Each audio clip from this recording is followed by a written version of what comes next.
I never thought I'd be the kind of father who'd stand between his daughter and her happiness. But when the happiness is built on a lie, and the lie is wrapped around someone else's future, I can't stay quiet. My daughter is 25. Beautiful, brilliant, endlessly charming. The kind of person who walks into a room and somehow bends it around her. Magnetic, poised, calculated. And yes, I say calculated with intention.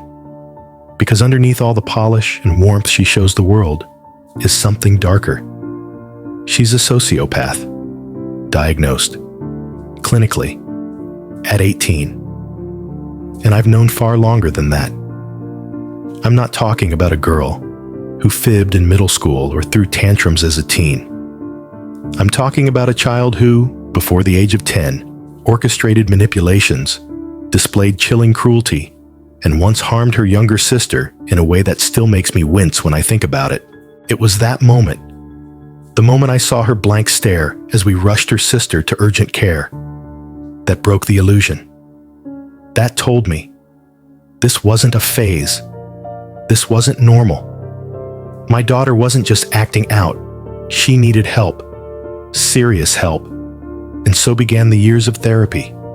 Specialist after specialist, behavior charts, safety protocols in the house, crisis planning.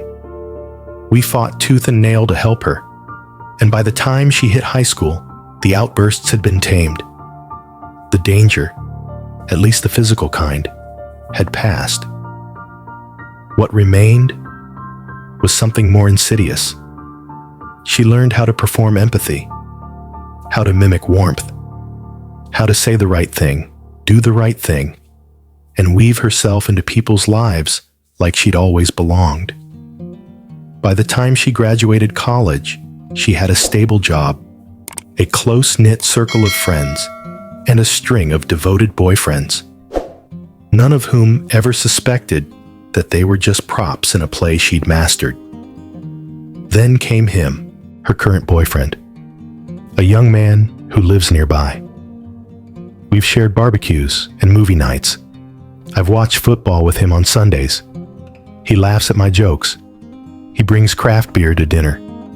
He calls me sir, even when I tell him not to. And he loves her. He loves her. The kind of love that makes you buy rings and practice proposals in the mirror. I know, because he told me. Over a beer, one night on the back porch. He looked me dead in the eye and said, "I've never met anyone like your daughter. I think she's the one." I smiled. I congratulated him. And then I didn't sleep for 2 nights. Because here's what he doesn't know. She doesn't feel love. Not like we do. She told me herself. After her best friend died in a car crash, she sobbed at the funeral, held people close, shook with grief.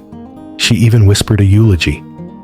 Then she came home, took off her heels, and calmly told me. I felt pretty neutral about it. Neutral. She said she's never felt guilt. Not once. Not even for the things she's done that frankly would haunt most people. She told me love is a word people use to control each other, that she enjoys sex, enjoys companionship, but if every person in her life disappeared tomorrow, she'd move on without a second thought. And yet here she is, planning a future with someone who has no idea what she truly is, no idea what she isn't.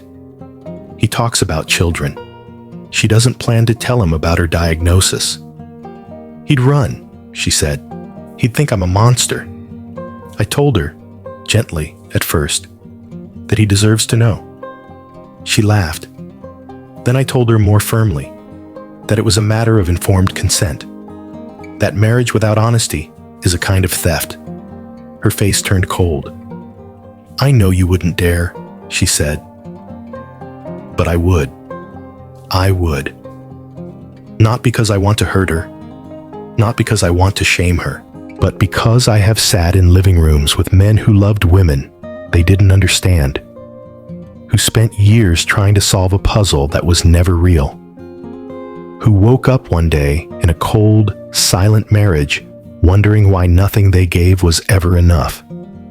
And this man, this good, kind man, is walking straight into it, blindfolded. I don't want to make this decision. I want her to do the right thing. So I told her again, "You need to tell him." She said nothing. I pushed. "If you don't, I will." She looked at me, and for the first time since she was a little girl, I saw something close to rage, not heartbreak, not fear, just calculation, and something sharp in her voice. "If you do, you'll regret it."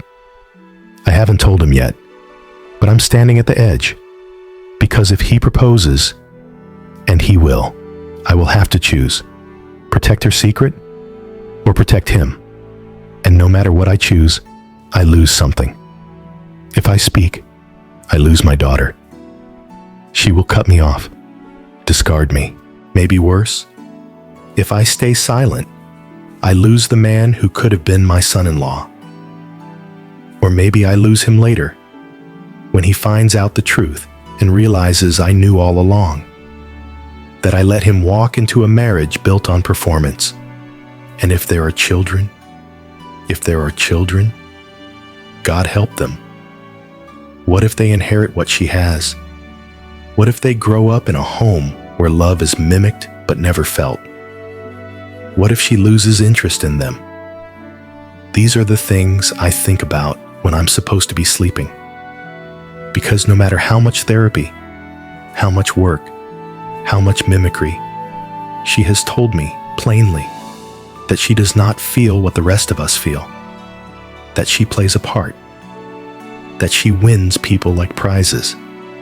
And I've seen her do it. But I've also seen him. And he's not a prize. He's a person. So, am I the asshole? Am I wrong for considering breaking my daughter's trust to protect a man she says she wants to marry, but refuses to be honest with? Am I wrong for valuing his right to the truth, even if it costs me my relationship with my own child?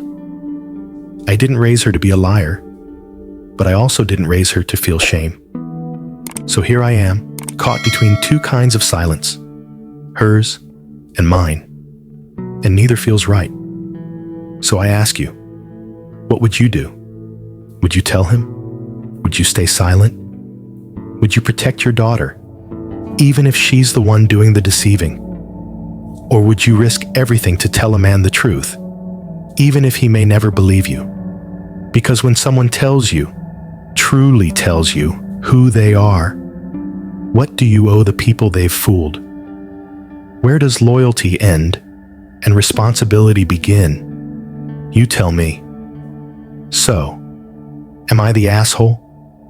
This is AITA Story Vault. And if you're still listening, take a breath. Because this wasn't just a story about a father and a daughter. It was a story about truth. About the secrets we carry for those we love, and the damage those secrets can cause.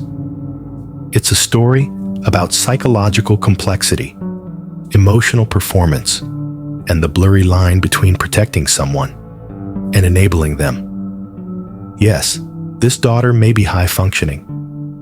Yes, she may have worked hard to become the person the world sees. But there's a difference between coping and concealing.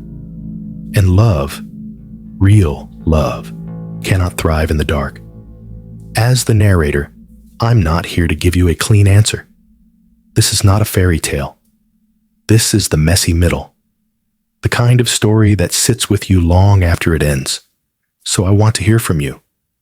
Was the father justified? Does the boyfriend deserve to know? And more importantly, what would you do? Comment below, and don't forget to subscribe to AITA Story Vault, where the stories are real, the dilemmas are raw, and the judgment is yours.